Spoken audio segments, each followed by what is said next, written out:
की शादी। शशि की सौतेली माँ ने उसकी शादी की तो बड़े घर में, लेकिन पति कोई काम न करता। आप ससुर जी के साथ काम पर क्यों नहीं जाते?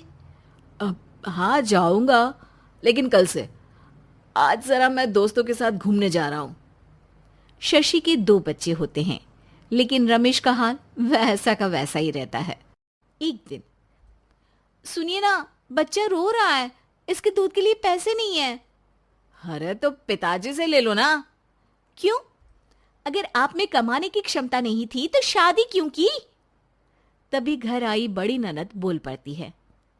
आहा, तुम्हारी माँ को साफ साफ कह दिया था कि लड़का ना कमाता है ना कभी कमाएगा। हम 4 बहनें हैं इसका ख्याल रखने के लिए, और पिताजी का इतना सारा पैसा, तुम्हें किस चीज की कमी रखी है? लेकिन थोड़े ही सालों में तकदीर बदल जाती है। शशि का ससुराल गरीब हो जाता है।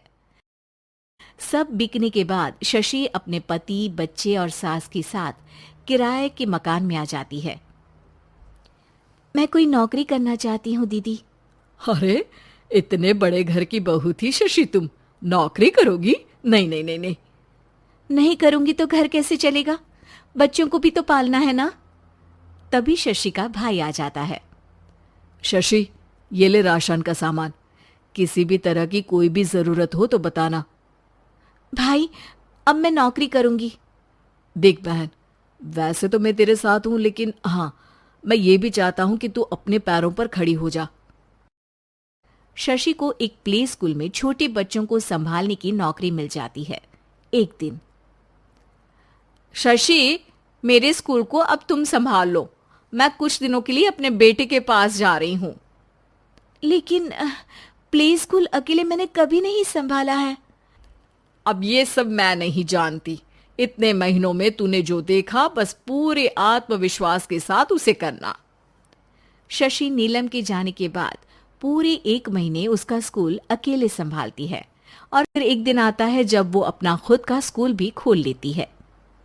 वाह शशि, तुमने आज मेरा सर गर्व से ऊंचा कर दिया। तुम्हारा यही आत्मविश्वास तुम्हें बहुत आगे ले जाएगा।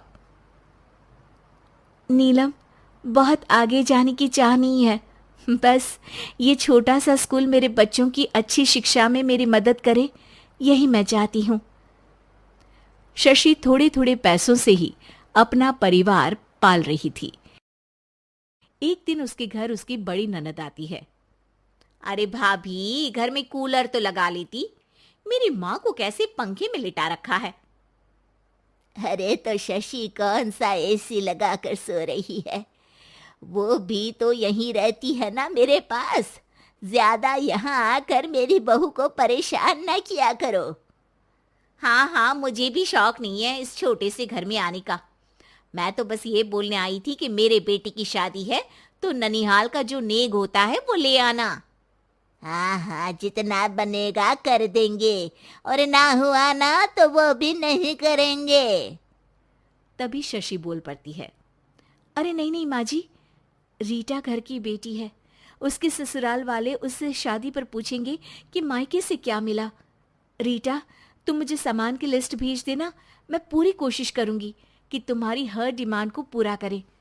अच्छा, मैं खाना लगाती हूँ। शशि ये बोलकर किचन में चली जाती है। धीरे धीरे कर शशि किसी न किसी तरह अपनी सारी ननदों की डिमांड भी पूरी करती, बच्चों की ख्वाहिशें भी, और उनकी पढ़ाई के लिए पैसे जोड़ती। एक दिन जब शशि का बेटा 12वीं पास करके आता है। माँ, अब तुझे काम करने की जरूरत नहीं है, मैं अब कोई ना कोई नौकरी करके पढ़ाई भी साथ कर लिया करूंगा। शशि को लगता है कि बेटा और आगे पढ़ाई करे, लेकिन वक्त की मार के कारण वो बेटे को काम के लिए हाँ कर देती है। अब बेटा एक बैंक में चपरासी बन जाता है।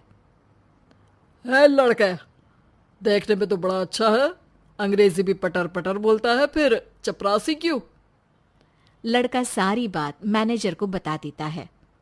अच्छा, तो मैं तुझे एक मौका देता हूँ, तू यहाँ रहकर दूसरे डिपार्टमेंट का भी काम सीख।